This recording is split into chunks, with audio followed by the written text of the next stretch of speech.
Hi and Assalamualaikum everyone. Today I present to you a chemistry topic.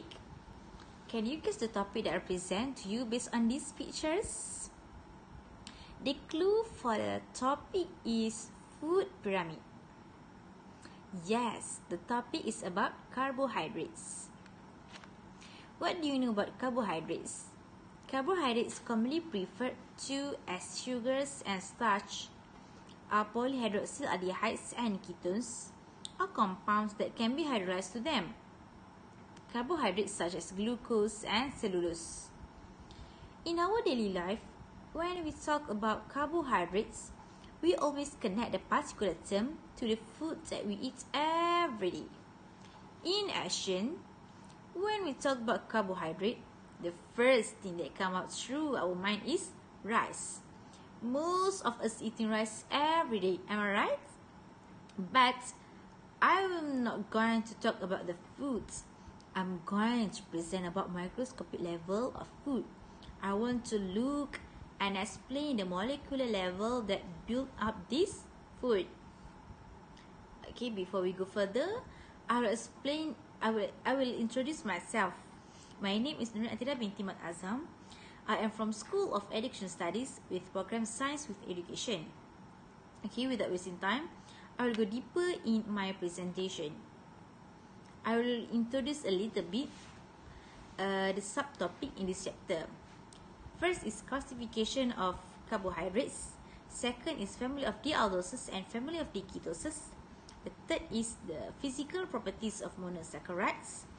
Fourth, cyclic form of monosaccharides. Fifth is glycoside. Sixth, reaction of monosaccharides at OH group.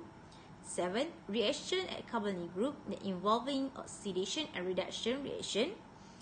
8. Reaction at carbonyl group involving adding or removing one carbon. 9. Disaccharides. 10. Polysaccharides. And the last one is other important sugar and their derivatives. Okay. Monosaccharides undergo 3 types of reaction, which are reaction of hemiacetal, reaction of hydroxy group, and reaction of carbonyl group. Okay, this mapping reaction involve only 2 types of reaction, which are reaction of hemiacetal and hydroxy group. Okay, the main structure of this mapping is alpha-D-glucose. Okay, look at the right side. The treatment of alpha-D-glucose with CH3OH and HCl form 2 glycosides that are diastromers at acetyl carbon. Then, the treatment of alpha-glycoside and beta-glycoside with aqueous acid forms a mixture of alpha and beta-D-glucose. Okay, now look at the bottom side. All OH group of cyclic monosaccharides can be converted to ethers by treatment with base and an alkyl halide. Alpha-D-glucose reacts with silver 1 oxide and excess CH3I to form pentamethyl ether. Okay, at the left side, all OH group of monosaccharide can be converted to esters. Yes, the treatment of alpha-D-glucose with either acetic anhydride or acetyl chloride in the presence of pyridine converts all OH group into acetic esters. Okay. The next mapping reaction involves reaction of monosaccharides at carbonyl group. Okay, at the right side is reduction of aldose to alditol. The C double bond O of aldose or ketose can be reduced to COH. At the bottom side, oxidation of aldoses, oxidation of aldehyde to carbolic acid. D-glucose reacts with bromine water will give D-gluconic acid. The green box is the other reagent that can be used for oxidation of aldose. At the left side, Wool degradation remove 1 carbon atom, shorten the length of an aldose change by cleavage of the C1-C2 bond. Okay, at the upper side, the Kiliani-Fischer synthesis lengthen the change by adding 1 carbon to the aldehyde, and this slide is involving reaction in disaccharides. Hydrolysis of disaccharides is hydrolysis of maltose forms 2 molecules of glucose, and formation of N-glycosides are formed when a monosaccharide is reacted with an amine in the presence of mild acid. I have choose 2 reactions from the previous mapping and will explain after this. Okay, 2 reactions are chosen from monosaccharides, which are glycosides formation and glycoside hydrolysis. Okay, first is glycoside formation. Treatment of alpha-D-glucose with CH3OH and HCl forms 2 glycosides that are diastromers at acetyl carbon. Alpha and beta are assigned in the same way as enomer, with alpha-D sugar and an alpha glycoside has new OCH3 group with downwards, and a beta glycoside has new OCH3 group upwards, converting hemiacetyl OH group to the alkoxyl group, which is CH3. This is actually acetyl because 2 OR group form. Okay, glycosides are acetals.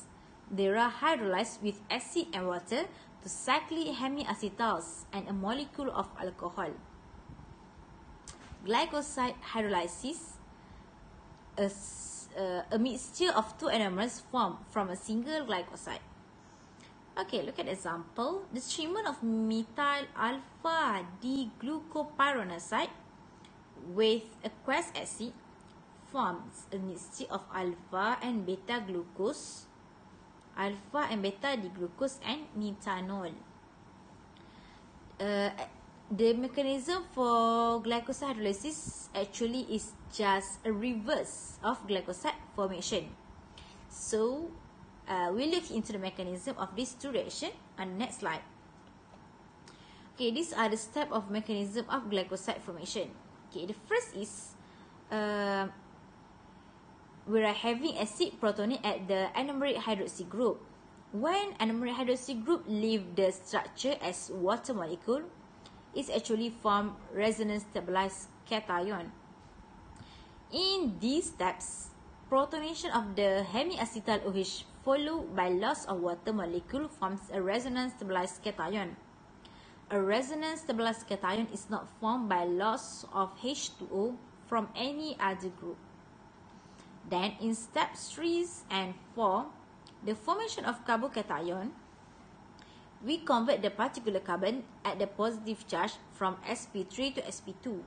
When is sp2 carbon, it means that the particular part will be presented as planar structure. When the alcohol attack the cation, the alcohol can attack from above or below side. So when alcohol attack from above, forming beta glycoside. When alcohol attack from below, forming alpha glycoside. Okay, the mechanism for glycoside hydrolysis is just a reverse of glycoside formation. Okay, so now look at the first step and the second step. We have an alpha glycoside. So first we need to remove the alkoxy group by protonate it. Through this protonation, the protonate alkoxy group will leave as a natural alcohol molecule, which is CH3OH, and found that the carbocation can be resonance stabilized when a lone pair of electrons at oxygen move toward the positive charge. Okay, now look at the third and fourth steps. When this carbocation is formed, it is sp2 carbon. The water can attack either from above or below. So, when the water attack from above, forming the beta D-glucose, while when the water attack from the below, forming the alpha D-glucose.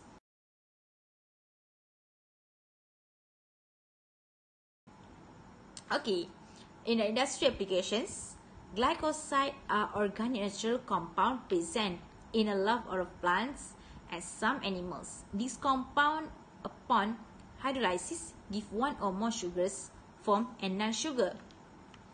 This hydrolysis can be treated as medicine, more important medicine than a lot of drugs. Occur in higher plant tissues in very small amounts. formed by a biochemical reaction that makes a water-insoluble compound more polar than a water-soluble molecule. Where to found? In the medicine digoxin. Cardiac glycosides are medicine for treating heart failure and certain irregular heartbeats. There are one of several classes of drugs used to treat the heart and related conditions. People who eat a large amount of this medicine may develop symptoms of an overdose. Okay, the next slide is the summary of this topic. Carbohydrates are also called hydrates of carbon. The molecular formula is CnH2ON. D and L monosaccharides is referring to the position of OH at the open change, and glycoside is the treatment of monosaccharides with an alcohol OH converts the hemiacetal into an acetal. Okay, there are three classifications of carbohydrates, which are monosaccharide, disaccharide, and polysaccharides. Monosaccharides are also known as simple sugars. Disaccharides is two monosaccharides are joined together by a glycosidic linkage, and the last one is polysaccharides, three or more monosaccharides joined together. Monosaccharides exist in an equilibrium between cyclic and cyclic forms, undergo three types of reaction, which are reaction of hemiacetal, reaction of hydroxy group, and reaction of carbonyl group. Okay, these are the concept that we need to remember. These are the important key concept in this topic. Okay, which are aldose, ketose, glycoside, epimers, anomers, and D-sugar.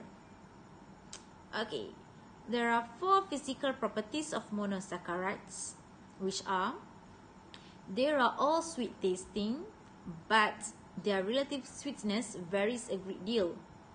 There are polar compounds with high melting points.